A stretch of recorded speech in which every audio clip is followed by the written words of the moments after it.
नमस्कार बच्चों, स्वागत है आपका हमारे YouTube चैनल में। तो आज के इस वीडियो में हम पढ़ने वाले हैं हिंदी का पाठ 1, जिसका नाम क्या है बच्चों? उड़चल हारिल। ये एक कविता है जिसके कवि हैं सच्चिदानंद हीरानंद वात्स्यायन अज्ञेय जी। ठीक है, इनका परिचय देख लेते हैं। तो इनका जन्म हुआ था 1911 देवरिया उत्तर प्रदेश में और इनकी मृत्यु हुई थी 1978 दिल्ली में। ठीक है, और आगे इनका परिचय देखते हैं। तो ये आधुनिक हिंदी साहित्य के बहुमुखी प्रतिमा के धनी हैं। ठीक है, देखिए यहाँ पे दिया ना कि सच्चिदानंद हीरानंद वात्स्यायन अज्ञेय जी आधुनिक हिंदी साहित्य के जाज्वल्यमान नक्षत्र और बहुमुखी प्रतिमा के धनी हैं। और आपने कविता, कहानी, उपन्यास, आलोचना, निबंध, संस्मरण, नाटक सभी विधाओं में सफलतापूर्वक अपनी कलम चलाई है। मतलब उन्होंने ये सारी चीज़ें लिखी है, कविता भी, कहानी भी, उपन्यास, आलोचना, निबंध और संस्मरण। ठीक है, और इन्होंने क्या किया है, जापानी में जो कि एक हाइकू है, ठीक है, जो कि एक विधा है, इसको उन्होंने क्या किया, अनुदित मतलब उसका अनुवाद किया है। ठीक है, अभी इनकी प्रमुख कृतियाँ देख लेते हैं। तो इनकी प्रमुख कृतियाँ कौन कौन सी हैं, इनको हम समझेंगे। तो हरी घास पर क्षण भर, फिर आंगन के द्वार पर, सागर मुद्रा, ये सभी इनके कविता संग्रह हैं। और फिर उसके बाद शेखर, एक जीवनी 2 भागों में, नदी के द्वीप, ये सभी इनके उपन्यास हैं। उसके बाद एक बूंद सहसा उछली, अरे यायावर याद रहेगा। ठीक है, ये सभी क्या है, यात्रा वृत्तांत है। और सबरंग, त्रिशंकु, ये क्या है, निबंध संग्रह है। उसके बाद तार सप्तक, दूसरा सप्तक और तीसरा सप्तक। ठीक है, ये सभी संपादन। तो ये इनकी प्रमुख कृतियां थी जो मैंने आप लोग को बताई हैं। अब उसके बाद पद्य संबंधी देख लेते हैं। पद्य संबंधी मतलब ये जो आपकी कविता है ये किससे संबंधी है। ठीक है, इस कविता में बताया क्या गया है, इसको हम यहाँ पर शॉर्ट में समझेंगे। तो क्या बोला गया इसमें, देखो, प्रस्तुत कविता में अज्ञेय जी ने हारिल पक्षी के माध्यम से देश के नवयुवकों को आगे बढ़ने की प्रेरणा दी है। मतलब बच्चों, ये जो कविता है ना, इसके माध्यम से जो कवि जी हैं, मतलब कि अज्ञेय जी, वो ना हारिल पक्षी के माध्यम से जो हमारे देश के नवयुवक हैं उनको प्रेरणा क्या कर रहे, प्रेरणा दे रहे हैं। ठीक है, उन्होंने यहाँ पे हारिल पक्षी, वो बोलेंगे हारिल पक्षी के बारे में, मतलब वो हारिल पक्षी का बार बार नाम लेंगे, लेकिन इस पक्षी के माध्यम से वो हमको शिक्षा देना चाहते हैं, हमको, यानी कि जो इस देश के नव युवक हैं उनको। ठीक है, और कवि का कहना है कि जीवन पथ में अनेक कठिनाइयाँ आती रहती हैं, लेकिन हमें उनसे घबराना नहीं चाहिए। जीवन जगत के आह्वान को स्वीकार कर फिनिक्स पक्षी की भांति आसमान की ऊंचाइयों तक पहुंचना हमारा लक्ष्य होना चाहिए। देखो, फिनिक्स पक्षी मतलब क्या, हारिल पक्षी होता है। ठीक है, तो वो जैसे ये हारिल पक्षी जो होता है ना, वो कैसे आसमान में उड़ता रहता है, उड़ते उड़ते उड़ते, कभी भी ये मतलब आराम नहीं करता। ठीक है, तो उसी तरह से जो हमारे देश के नवयुवक हैं उनको भी आगे आगे आगे आगे बढ़ते रहना चाहिए। ऐसा वो हमको अज्ञेय जी जो है वो हमको ऐसी प्रेरणा दे रहे हैं। ठीक है, तो यहाँ पे मैं आपको थोड़ा सा हारिल पक्षी के बारे में बता दूँ। तो देखो, ये है आपका हारिल पक्षी। ठीक है, और यहाँ पर देखो, इसने अपने पैरों में जो इसके पंजे हैं उसमें देखो एक तिनका फंसाया हुआ है, दिखाई दे रहा है आप लोगों को। तो इसकी एक खासियत होती है ना, ये हमेशा तिनका लेकर के ही उड़ता है। कौन? हारिल पक्षी मतलब फिनिक्स पक्षी। ठीक है, ये अगर समझिए इसको ज़मीन पे भी बैठना है तो वो तिनके के साथ ही वो ज़मीन पे बैठेगा, मतलब उसका जो पैर है ना वो ज़मीन से टच नहीं होता है। ठीक है, वो हमेशा, जैसे ये तिनका है ना, तो वो तिनका लेकर के ही उड़ता है, और तिनके पे जहाँ पे भी उसको बैठना होता है तो वो तिनके के साथ ही नीचे आता है। ठीक है, तो चलिए अभी बिना कुछ देरी किए हम इस कविता को पढ़ते हैं और फिर समझते हैं कि कवि हमको क्या शिक्षा देना चाहते हैं। ठीक है, तो पहले हम 4 लाइन देखेंगे। क्या बोला जा रहा है इसमें, देखो, उड़चल हारिल लिए हाथ में यही अकेला ओछा तिनका, उषा जाग उठी प्राची में कैसी बाट, भरोसा किनका, शक्ति रहे तेरे हाथों में छूट न जाए यह चाह सृजन की, शक्ति रहे तेरे हाथों में रुक न जाए यह गति जीवन की। तो सबसे पहले जो कठिन शब्द है उनका मैं आप लोगों को मतलब बता देती हूँ। तो यहाँ पे हारिल मतलब अभी मैंने बताया एक पक्षी होता है। उसके बाद ओछा मतलब क्या होता है ना बच्चों, तुच्छ होता है। ओछा मतलब तुच्छ, देखिए मैं यहाँ पर लिख रही हूँ। ठीक है, छोटा, तुच्छ, या फिर आप बोल सकते हो छोटा। वैसे आप पेंसिल लेकर के बैठना और जो भी कठिन शब्द हैं आप उनको अपनी टेक्स्ट बुक में वहाँ पे बाजू में जैसे मैंने यहाँ पे लिखा है ना उस तरह से आप लिख सकते हो, ताकि बाद में पढ़ने बैठोगे तो आपको कठिनाई ना हो। ठीक है, तो ओछा का मतलब छोटा या फिर तुच्छ होता है। उषा, उषा मतलब क्या होता है बच्चों? सुबह। ठीक है, उषा मतलब क्या होता है बच्चों? सुबह, या फिर आप बोल सकते हो भोर। ठीक है ना। उसके बाद क्या है? प्राची। तो प्राची का मतलब क्या होता है ना? पूर्व। क्या होता है? पूर्व दिशा। ठीक है, तो प्राची मतलब पूर्व होता है, जो मैं यहाँ पर लिख रही हूँ। आप एक एक करके सबका मतलब लिखते जाना। ठीक है, पूर्व दिशा। ओके, उसके बाद शक्ति रहे तेरे हाथों में, छूट न जाए चाह सृजन की।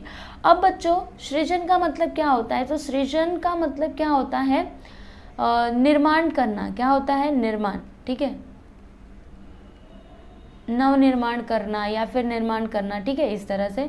उसके बाद गति तो आपको पता है, जीवन भी पता है। ठीक है, तो ये सभी कठिन शब्द थे। तो चलो अभी मतलब समझते हैं। यहाँ पे कवि जी ने क्या बोला कि उड़चल हारी लिए हाथ में, यही अकेला ओछा तिनका, उषा जाग उठी प्राची में, कैसी बाट भरोसा किनका। देखो बच्चों, यहाँ पे जो कवि जी हैं वो ऐसा हारिल को बोल रहे हैं, लेकिन हारिल के माध्यम से वो हमको शिक्षा देना चाहते हैं। ठीक है, तो वो हारिल पक्षी को क्या कहते हैं कि उड़ चल हारिल, चल हारिल, हारिल उड़ चल तू, अपने हाथ में एक छोटा सा, एक तुच्छ सा तिनका लेकर के। जैसे अभी अभी मैंने आपको बताया ना कि जो हारिल पक्षी है वो क्या करता है? अपने हाथ में एक छोटा सा तिनका लेकर के ही उड़ता है।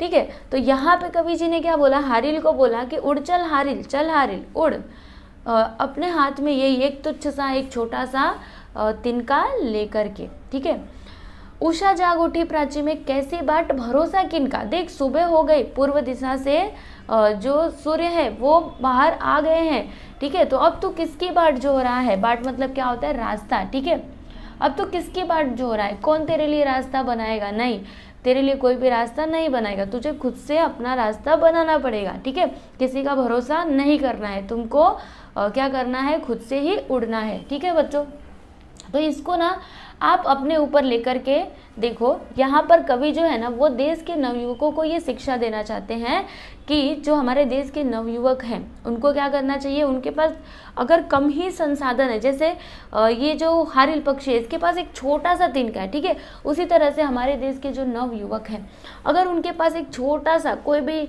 एक तुच्छ सा संसाधन है तो उसी को लेकर के उन्हें चलना चाहिए। ठीक है, और उनको किसी की बाट नहीं जोड़नी चाहिए, किसी का रास्ता नहीं ढूंढना चाहिए कि वो हमको आएंगे तो हमको ये संसाधन देंगे तो हम जाके आगे बढ़ पाएंगे। नहीं, आपके पास जो है आप उसी को लेकर के आगे बढ़ो, किसी का भरोसा या फिर किसी का रास्ता मत देखो। समझे? अच्छा, अभी आगे क्या कहते हैं कि शक्ति रहे तेरे हाथों में, छूट न जाए यह चाह सृजन की, शक्ति रहे तेरे हाथों में, रुक न जाए यह गति जीवन की। अब देखो इन्होंने यहाँ पर कितनी अच्छी बात बोली। क्या कहते हैं कि शक्ति रहे तेरे हाथों में, छूट न जाए यह चाह सृजन की। जैसे जो हारिल पक्षी है वो अपने हाथ में वो तिनका लेकर के चल रहा है। ठीक है, तो यहाँ पे जो कवि जी हैं वो क्या कहते हैं कि शक्ति रहे तेरे हाथों में। ठीक है, ये जो तेरे हाथों में शक्ति है, ठीक है, वो क्या हो? तेरे हाथों में रहे और छूट न जाए या चाह सृजन की। ठीक है, तो एक तरह से आप अपने ऊपर ही लेकर के इसको समझने की कोशिश करो। यहाँ पर कवि जी ने क्या बोला कि अभी ये जो आपकी चाह है सृजन की, मतलब निर्माण करने की ये जो चाह है, ठीक है, आपके अभी आप नव युवक हो तो आपके अंदर वो शक्ति है, आप जो चाहो वो कर सकते हो। ठीक है, तो इस टाइम पे ही आपको जागना चाहिए और आगे बढ़ना चाहिए। ठीक है, शक्ति रहे तेरे हाथों में, रुक न जाए यह गति जीवन की। फिर वो आगे क्या कहते हैं कि ये जो तुम्हारी जीवन की गति है, ठीक है, ये कहीं रुक ना जाए। ठीक है, जीवन की गति रुकने से पहले आपको क्या करना चाहिए? नव निर्माण, ठीक है, निर्माण करने चाहिए। मतलब एक तरह से जो हमारे देश के नव युवक हैं, ठीक है, उनको जो भी निर्माण करना है, ठीक है, वो उनको क्या करना चाहिए? अभी से शुरू कर देना चाहिए। ऐसा नहीं कि वो किसी का बाट जोते रहे, किसी का भरोसा करते रहे, फिर तो वो पीछे रह जाएंगे। पता नहीं उनके हाथों में फिर वो शक्ति रहेगी या फिर उनके मन में जो अभी इच्छा है, ठीक है, वो बाद में ख़त्म भी तो हो सकती है ना। इसलिए अभी अगर उनके अंदर क्या है, इच्छा है, तो उनको तुरंत काम पे लग जाना चाहिए। किसी का भरोसा या फिर किसी की बाट नहीं जोड़नी चाहिए। समझ में आया आपको इसका मतलब? ठीक है, एक बार मैं आपको फिर से बता देती हूँ। देखो यहाँ पे कवि जी ने क्या बोला, हारिल पक्षी के माध्यम से वो हमारे देश के नवयुवकों को ये शिक्षा देना चाहते हैं कि उन्हें कभी भी रुकना नहीं चाहिए। उनके पास जो संसाधन है, भले ही वो छोटा सा हो, एक छोटा सा तिनका ही क्यों ना हो, उनको वही लेकर के उड़ना मतलब क्या, उनको आगे बढ़ना चाहिए। उन्हें किसी का भी रास्ता नहीं देखना चाहिए। उनको ये नहीं सोचना चाहिए कि कोई आएगा हमारे लिए रास्ता बनाएगा और फिर हम उस रास्ते पे चलेंगे, ऐसा नहीं।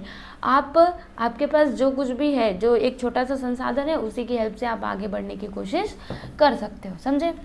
चलिए, अभी ये तो हमारा ये 4 लाइन हमने पूरा कर लिया। अब अगला देखेंगे। तो ये देखिए यहाँ पर आगे की पंक्तियों में क्या बोला जा रहा है, ऊपर ऊपर ऊपर ऊपर बढ़ चीर चल दिगमंडल, अनतक पंखों की चोटों से नभ में एक मचा दे हलचल, तिनका तेरे हाथों में है अमर एक रचना का साधन, तिनका तेरे पंजे में है विधना के प्राणों का स्पंदन। तो सबसे पहले जो कठिन शब्द है उनका मतलब समझ लेते हैं। तो दिगमंडल मतलब क्या होता है बच्चों, 10 दिशाओं का समूह। क्या होता है, 10 दिशाओं का समूह, ठीक है। और अनथक मतलब क्या होता है ना बच्चों, बिना थके। क्या होता है, बिना थके, ठीक है। फिर और क्या है यहाँ पे, अच्छा, विधना मतलब क्या होता है बच्चों, होनहार। विधना मतलब क्या होता है, होनहार, ठीक है। और तिनका मतलब आप लोग जानते हो, एक छोटा सा तिनका। तो यहाँ पे कवि जी क्या बोल रहे हैं कि यहाँ पे हारिल पक्षी को वो बोल रहे हैं कि ऊपर ऊपर ऊपर ऊपर बढ़ा चीर चल दिगमंडल, ठीक है। क्या करना है उसको, ऊपर ऊपर ऊपर बढ़ते जाना है, ठीक है। 10 दिशाओं में क्या करना है, उसको बढ़ते जाना है, ठीक है। अनतक पंखों की चोटों से नभ में एक मचा दे हलचल, मतलब अनतक पंखों मतलब क्या, जो उसके पंख है, जैसे जो हारिल पक्षी है वो कैसे उड़ेगा, जब वो अपने पंख फड़फड़ाएगा तभी उड़ेगा, है ना। तो उसके जो पंख है ना वो कभी भी थकने नहीं चाहिए, ठीक है। वो जो उनके बिना थके वाले पंख हैं जो थकने नहीं चाहिए, ठीक है। तो वो उनको क्या करते रहना चाहिए, वो जो हारिल पक्षी है, ठीक है, उसको उन पंखों को हमेशा डुलाते रहना चाहिए और नभ में एक हलचल मचानी चाहिए, मतलब उसको सबसे ऊंचा क्या करना है, उड़ना है। तो बच्चों आप ये अपने ऊपर लेकर के सोचो कि यहाँ पे जो कवि है वो हमको कहना चाहते हैं कि तुमको कितना कहाँ तक बढ़ना है, तो ऊपर ऊपर ऊपर ऊपर, हमेशा तुमको ऊपर बढ़ते रहना है। ऊपर ऊपर का मतलब क्या, आगे बढ़ते रहना है, ठीक है। और अनतक पंखों की चोटों से नभ में एक मचा दे हलचल, अभी इसका मतलब क्या, तो आपको आप जो भी काम कर रहे हो ना उसे आपको बिना थके करना है, थकना नहीं है बिल्कुल भी, बिना थके आपको उस काम को क्या करना है। और नभ में एक मचा दे हलचल मतलब ये जो संसार है, ठीक है, जो भी चीज़ आप पाना चाहते हो उसको आप ऐसे पाओ कि लोगों के लिए आप क्या बनो, एक प्रेरणा बनो कि हमने वो चीज़ चाही तो हम उस लक्ष्य तक पहुँच के रहें, ठीक है।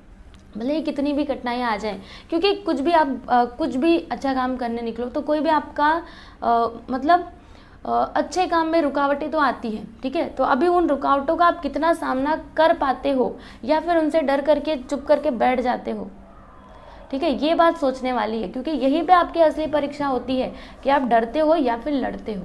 समझ में आया ना। तो इस तरीके से आपको आगे बढ़ना है कि आप दूसरों के लिए क्या बन सको, एक प्रेरणा बन सको। फिर आगे क्या कहते हैं कि तिनका तेरे हाथों में है अमर रचना का साधन। यहाँ पे वो हारिल पक्षी को कहते हैं कि हे हारिल पक्षी, तेरे हाथ में क्या है, एक तिनका है, जो क्या है, अमर एक रचना का साधन, जो रचना मतलब निर्माण करने का क्या है, साधन है, ठीक है। तिनका तेरे पंजों में है विधना के प्राणों का स्पंदन। स्पंदन मतलब क्या होता है बच्चों, फड़कना या फिर स्फुरित होना, ठीक है, फड़कना।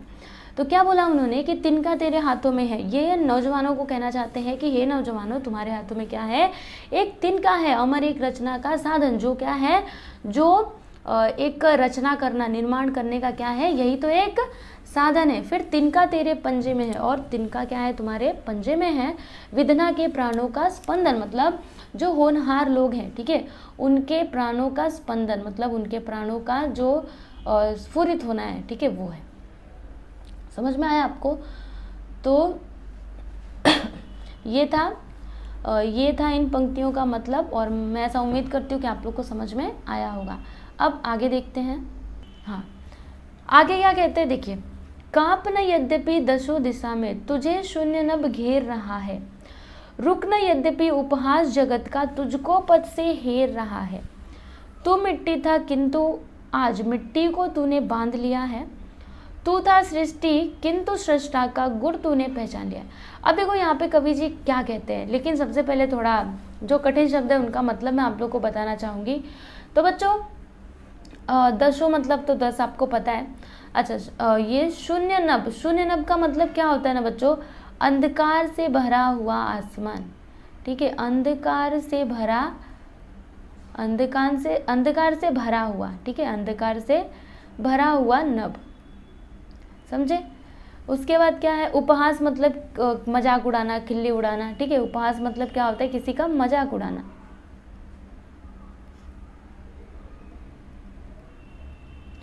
उसके बाद क्या है, हेरना मतलब क्या होता है बच्चों, खोजना। क्या होता है, खोजना। और सृष्टि मतलब क्या होता है बच्चों, तो संसार। और सृष्टा मतलब क्या होता है, देखो सृष्टि और सृष्टा है, तो सृष्टि मतलब क्या होता है, संसार।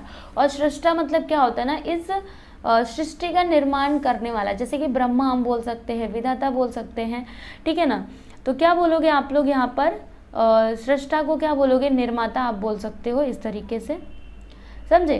तो अभी देखो यहाँ पे कवि जी क्या कहते हैं कि काप न यद्यपि दशो दिशा में तुझे शून्य नभ घेर रहा है। देखो वहाँ यहाँ पे जो कवि जी हैं वो हारिल पक्षी को बोल रहे हैं कि हारिल पक्षी तू कांपना मत, तू बिल्कुल भी डरना मत।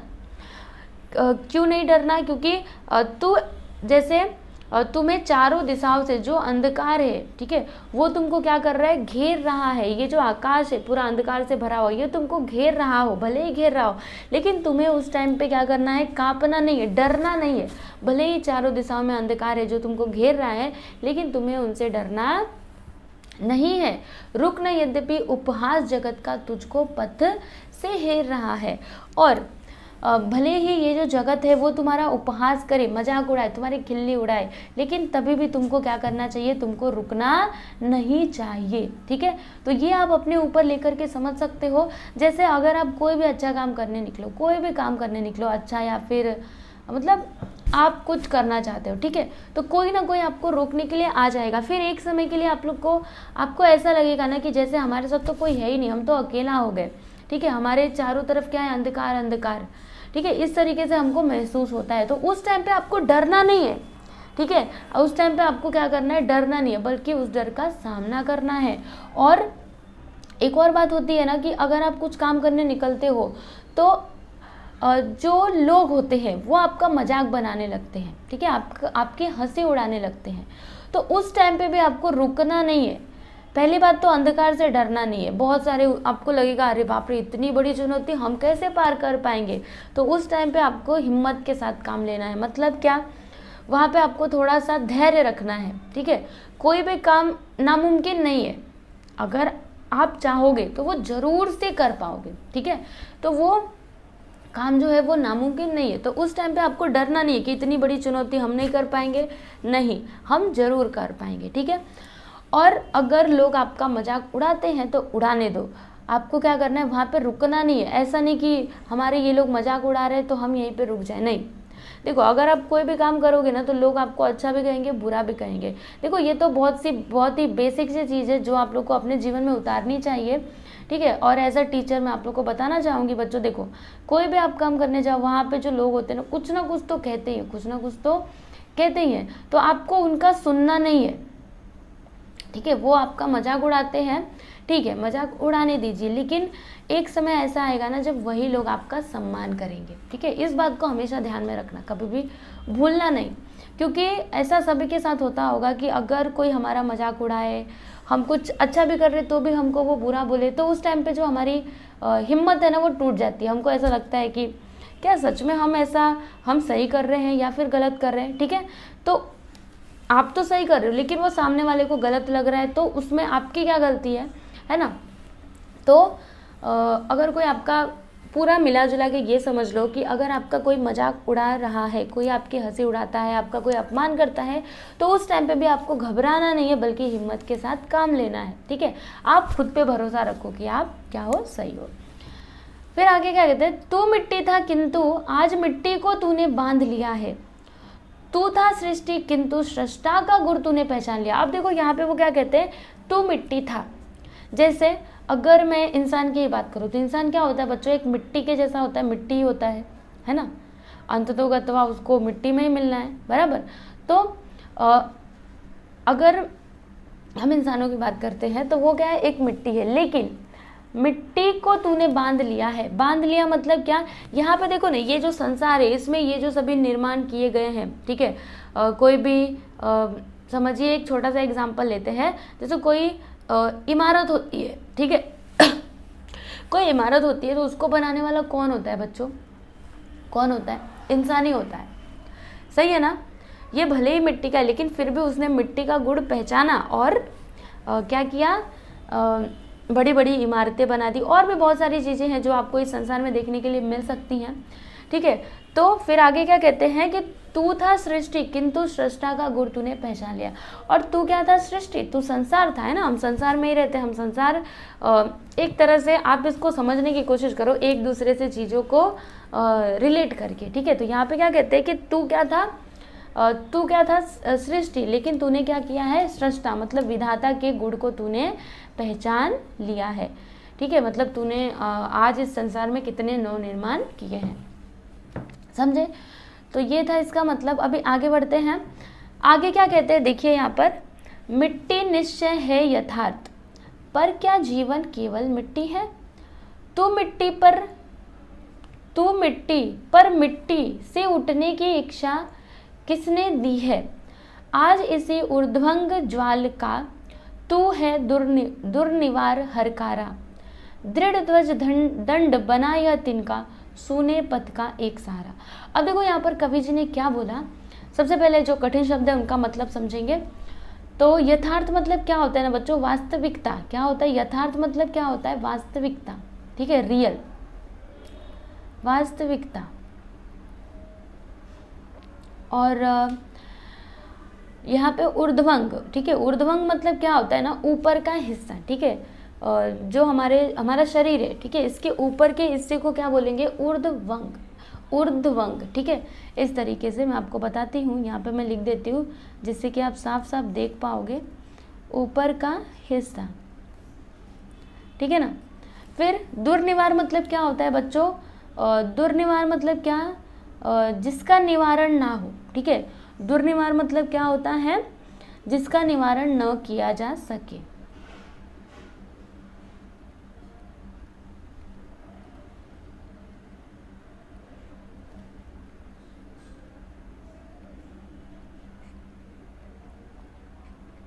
ठीक है, तो इस तरीके से मैंने इसका मतलब लिख दिया। फिर दृढ़ मतलब, तो दृढ़ आपको पता ही होगा, ध्वज मतलब झंडा होता है, दंड मतलब क्या होता है, जैसे जो झंडा होता है वो किस में लगा होता है, एक डंडी में लगा होता है ना, तो वो हो गया दंड आपका। और सूना मतलब एकदम सूना सूना, ठीक है। तो आप देखो यहाँ पे कवि जी क्या कहते हैं, मिट्टी निश्चित है यथार्थ, मतलब ये जो हमारा ये जो जीवन है, ये जो हमारा शरीर है, ये क्या है बच्चों, मिट्टी है, ठीक है, ये क्या है, मिट्टी है। ये तो बात सही है, सच में हमारा शरीर क्या है, मिट्टी है। पर क्या जीवन केवल मिट्टी है, देखो ये तो बात एकदम यथार्थ है, ये तो सत्य है कि हम तो मिट्टी के ही हैं, मिट्टी से ही बने हैं, बराबर है। लेकिन क्या ये जीवन भी मिट्टी है, यहाँ पे वो एक प्रश्न पूछ रहे हैं, लेकिन क्या ये जीवन भी मिट्टी है। तो मिट्टी पर मिट्टी से उठने की इच्छा किसने दी है। फिर यहाँ पे एक ये जो कवि जी हैं वो एक और प्रश्न करते हैं कि तू मिट्टी क्या है, तू क्या है, मिट्टी है, पर मिट्टी, लेकिन मिट्टी से उठने की इच्छा तुमको किसने दी है। आज उसी ऊर्ध्वंग ज्वाल का तू है दुर्निवार हरकारा। दृढ़ ध्वज दंड बना यह तिनका, सूने पथ का एक सहारा। समझे कुछ नहीं समझे, हम बताते हैं। यहाँ पे उन्होंने क्या बोला कि जो हमारा जीवन है, ये क्या है, हमारा जीवन है, हमारा जो शरीर है ये तो मिट्टी है, ये बात तो यथार्थ है, एकदम सत्य है। जी हाँ, ये जो हमारा जीवन और ये जो हमारा शरीर है ये तो मिट्टी का ही है, लेकिन जो हमारा जीवन है क्या ये केवल मिट्टी ही है और कुछ नहीं है। तो ये मिट्टी ही नहीं बल्कि और कुछ भी है। मतलब हम इस शरीर के माध्यम से बहुत सारे अच्छे अच्छे काम कर सकते हैं, नव निर्माण कर सकते हैं, ठीक है। तू मिट्टी, फिर यहाँ पे क्या कहते हैं कि तू मिट्टी पर मिट्टी से उठने की इच्छा किसने दी, किसने दी उठने की इच्छा, जो हमारा मस्तिष्क है, मतलब हमारे शरीर का ऊपर वाला हिस्सा, मतलब सिर, बराबर। तो इसी ने हमको क्या किया है, ये इच्छा दी है, बराबर। हमको मिट्टी से ऊपर उठने की, ठीक है। अच्छा, अगर ये इंसान बस सोच ले हम तो मिट्टी के हैं, मिट्टी में मिलना है, तो क्या आज ये जो इतनी तरक्की हो पाई है इंसानों की, वो हो पाएगी अगर हर एक इंसान ऐसा ही सोच ले, है ना।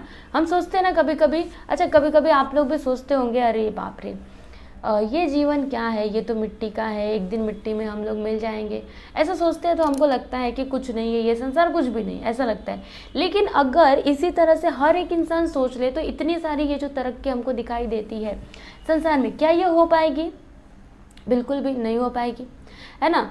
तो बस यहाँ पे यही दिया गया है कि ये जो तू मिट्टी पर मिट्टी से उठने की इच्छा किसने दी है? किसने दी है? मस्तिष्क ने दी है। आज उसी ऊर्ध्वंग ज्वाल का तू है दुर्निवार हरकारा। फिर यहाँ पे क्या बोला कि आज उसी ऊर्ध्वंग ज्वाल का, ऊर्ध्वंग मतलब मस्तिष्क आप बोल सकते हो, शरीर के ऊपर का हिस्सा, ठीक है। तो इसका क्या है? दुर्निवार हरकारा। हरकारा मतलब क्या होता है बच्चों? संदेश वाहक, ठीक है। क्या होता है हरकारा मतलब? संदेश वाहक, या फिर आप बोल सकते हो डाकिया, ठीक है। तो क्या बोला उन्होंने कि ये जो ऊर्ध्वंग ज्वाल है, ठीक है, जो तुम्हारे मन में ये जो विचार आए हैं, इसका तो क्या है? दुर्निवार हरकारा मतलब आप क्या हो? एक संदेश वाहक के जैसे हो, डाकिया हो, जिसका निवारण नहीं हो सकता, ठीक है।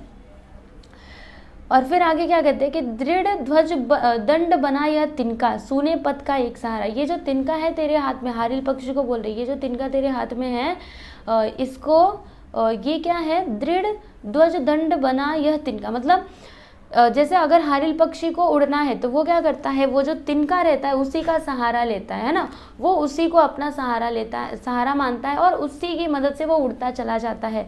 तो उसी तरह से जो हमारे देश के नवयुवक हैं उनके पास जो भी एक छोटा सा तिनका है, उसे ही उन्हें क्या करना चाहिए? दृढ़ ध्वज बनाना चाहिए, ठीक है।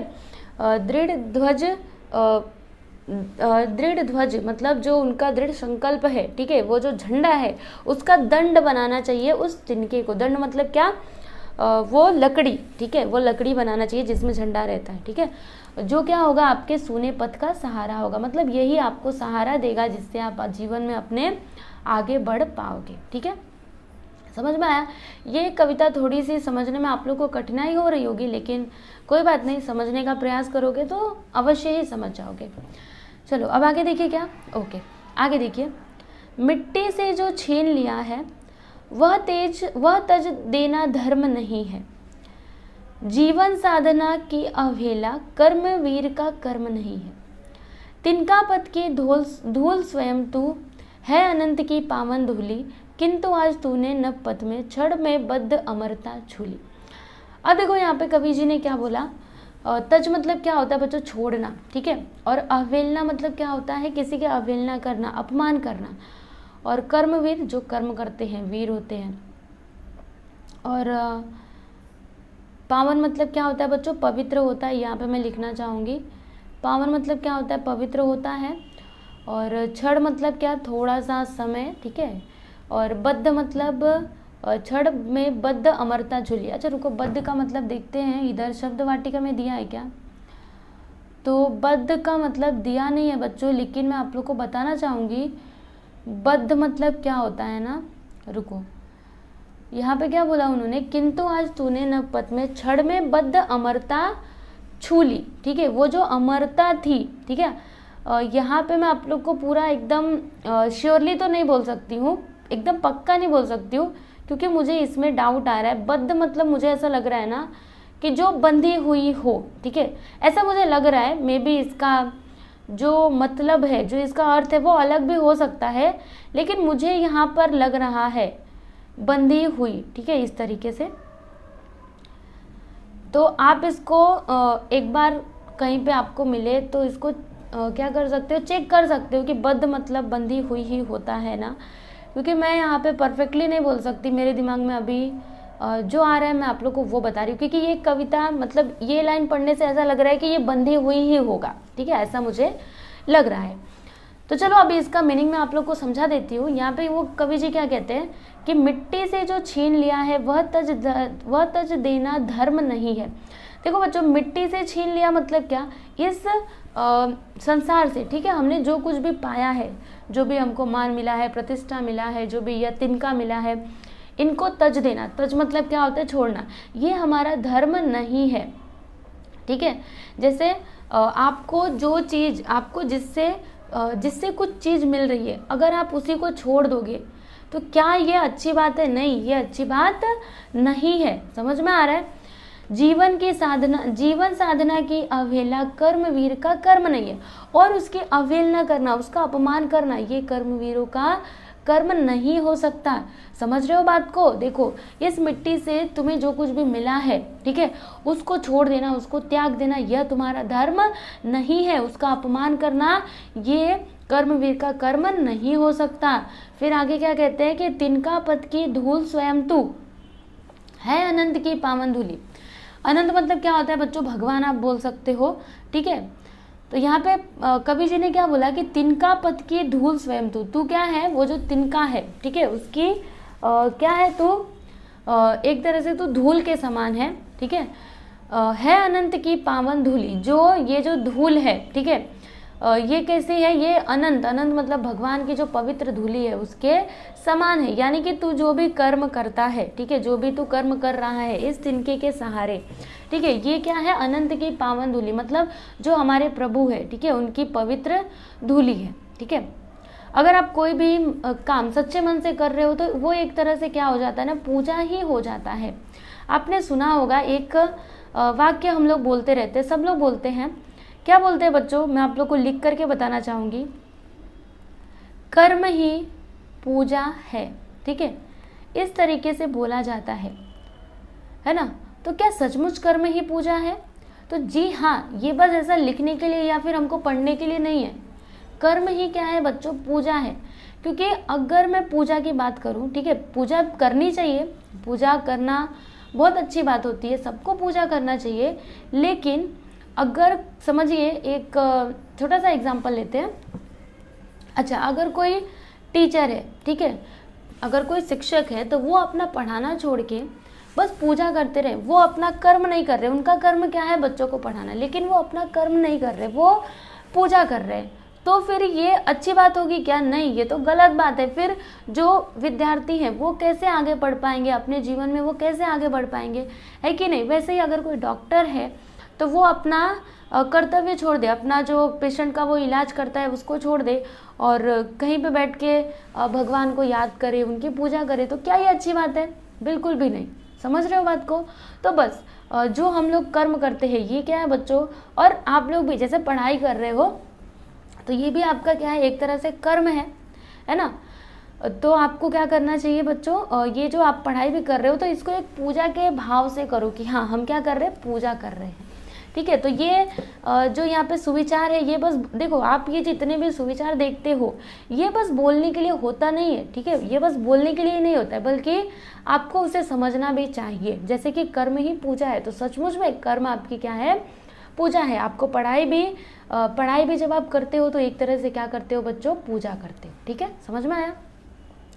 तो यहाँ पे इन्होंने क्या बोला कि तिनका पद की धूल स्वयं तू है अनंत की पावन धूली, किंतु आज तूने नभ पथ में क्षण में बद्ध अमरता झूली। लेकिन तूने क्या किया?